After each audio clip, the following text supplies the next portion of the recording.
Muralidharan sir, Tamilisai Soundararajan செய்தியாளர் சந்திப்பின் போது இந்த தேர்தல் முடிவு பற்றி பேசுறாங்க. அப்போ பல விடயங்கள் குறிப்பிடுறாங்க. அதுல குறிப்பா டெல்லியில பாஜக வெற்றி பற்றி பேசும்போது பாஜக ஒரு சமூகம் ஒரு மதத்துக்கான கட்சி என்ற பிம்பம் உடைக்கப்பட்டிருக்கிறது. டெல்லியில இஸ்லாமியர்கள் பெண்கள்லாம் பாஜகவுக்கு வாக்கு செலுத்தியிருக்காங்க. அப்போ பாஜக அப்படிங்கிறது ஒரு சமூகத்துக்கான கட்சியோ ஒரு பிரிவுக்கான கட்சியோ அப்படிலாம் கிடையாது அப்படிங்கிற மாதிரி விடயங்கள் சொல்லியிருக்காங்க. அது தமிழகத்திலையும் அதே போன்று மீண்டும் அந்த பிரதிபலிக்கும் அப்படிங்கிற இதுல சொல்லியிருக்காங்க. நீ எப்படி பாக்குறீங்க? அது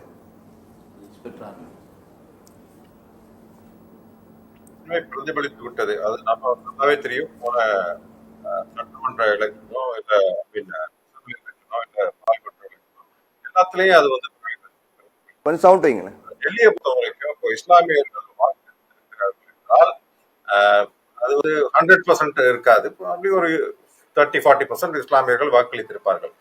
ஏன் என்ற காரணமும் இருக்கு. அதாவது என்னதான் ஒரு பெரிய ஒரு பிம்பத்துடன் கேஜ்ரிவால் அரசியலுக்கு வந்தார், என்ன மாதிரின்னா தான் ஒரு உத்தமர், அண்ணா ஒரு உத்தமராக வந்தார். ஆனால் அவருக்கும் இந்த டாஸ்மாக் போன்று அங்கே உள்ள லிக்கர் பிரச்சனையில் ஊழல் ஏற்பட்டு அதில் கிட்டத்தட்ட அவருடன் இருந்த மணிஷ் சிசோதியா ஜெயிலில் இருந்து வெளியேறது இதெல்லாம் வந்து நடந்து கொண்டிருந்தது. மக்களிடம் ஒரு அவருடைய இருந்த பெரும் மதிப்பு ரொம்ப குறைந்து விட்டது. அதற்காக ஏற்பட்ட இந்த பின்னடைவு தான் இந்த தேர்தலில் தோல்வியை தவிர வேறு எதுவும் கிடையாது. இன்கம்பன்சி அவர் வந்து இது கிடந்த கிட்டத்தட்ட ஒரு 4 முறை முதல்வராக தேர்ந்தெடுக்கப்பட்டுள்ளார்.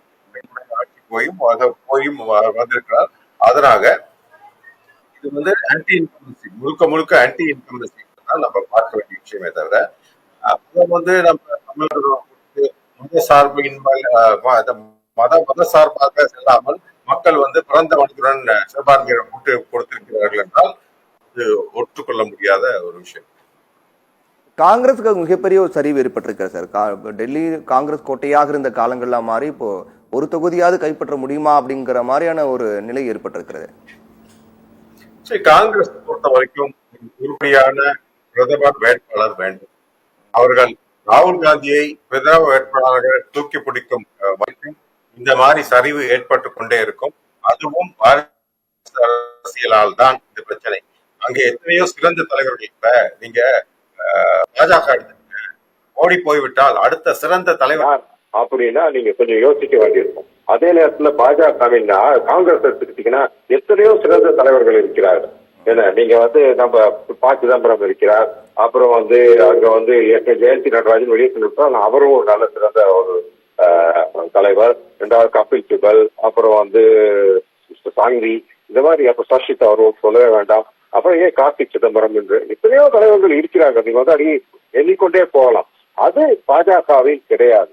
அப்படி இருக்கும் ஒரு கட்சி இந்த மாதிரி ஏன் பின்னடைய வேண்டும் என்றால் அது அந்த பாரத அரசியலால் வரும் பிரச்சனை. அதாவது நம்ம ராகுல் காந்தியை முன்னெடுத்து செல்வதால் தான் பெரும் பிரச்சனை. அங்கு ராகுல் காந்தியை ஒதுக்கி வைத்து விட்டு நீங்க சசி தரூர் போன்றவரை ஒரு பிரதமர் வேட்பாளராக அறிவித்து அனைத்து இந்து கட்சிகளும் ஒன்று சேர்ந்து வேலை செய்தால் கண்டிப்பாக பலன் கிடைக்கும்.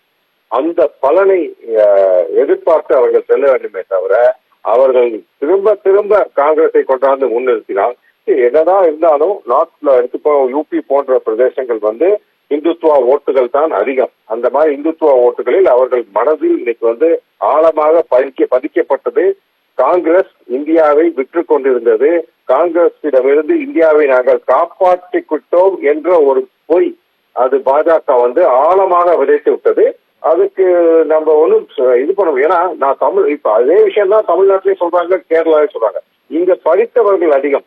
ஆகவே இங்க அதிகமாக அந்த பொய்களை நாம் உள்வாங்கவில்லை. அதே நேரம் படிப்பறிவு இருக்கிறவர்கள் முன்னேறாத மாநிலங்களாக இருக்கும் யூபி, பீகார், மத்திய பிரதேஷ் போன்ற மாநிலங்கள் அதிக அளவு மக்கள் வந்து அதை ஏற்றுக்கொள்கிறார்கள். அந்த ஏற்றுக்கொள்வதால் அவர்கள் வந்து அது பொய்யை நம்பி வாக்களிக்கிறார்கள்.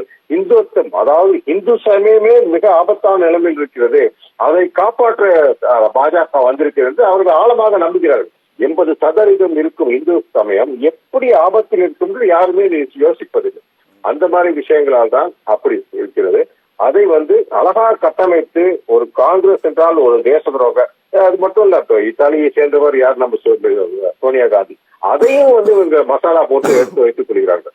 ஆமா, இது வெளிநாட்டவர் தான் உங்களை ஆள பார்த்தார், அவர் வந்து சிஐஏ ஏஜென்ட், அப்படின்னு பலவிதமான குற்றச்சாட்டை நம்ம சுப்பிரமணிய சுவாமி கூட பல தரப்பு சொல்லியிருக்காரு. இந்த மாதிரி விஷயங்களை அவர்கள் முன்னெடுத்து செல்வதால் காங்கிரஸ் கட்சியே இல்லாமல், அதாவது ஒரு பெரிய ஒரு தேசிய கட்சி இன்னைக்கு இந்த அளவு சுருங்கி ஒழிக்கப்படுகிறது என்றால் அது அவர்களே மண்ணை வாரி தலையில் போட்டுக் கொண்டார்களே தவிர வேறு எதுவுமே இல்லை. இதே நேரத்தில் ப. சிதம்பரத்தையோ சசி தரூரையோ அவர் ஒரு தலைவராக முன்னெடுத்து எங்கள் கட்சியில் தொண்டர் உண்மையாக உழைத்த தொண்டர்களுக்கு வாய்ப்பு அப்படின்னு அவர்கள் எடுத்து சென்றிருந்தால் அவர்கள் கண்டிப்பாக ஜெயிக்கவும் ஒரு பாஜகவுக்கு எதிரான சக்தியாக உருவாவதற்கும் வாய்ப்பு இருக்கிறது.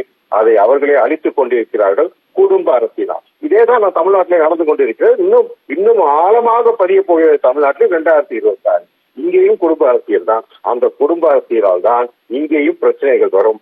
காங்கிரஸ் எப்படி கிட்டத்தட்ட இல்லாமல் போகிறதோ அதே போல் தமிழ்நாட்டிலும் திமுக இல்லாமல் போக ஒரு வாய்ப்பு இருக்கிறது அப்படின்னு சொல்றோம்.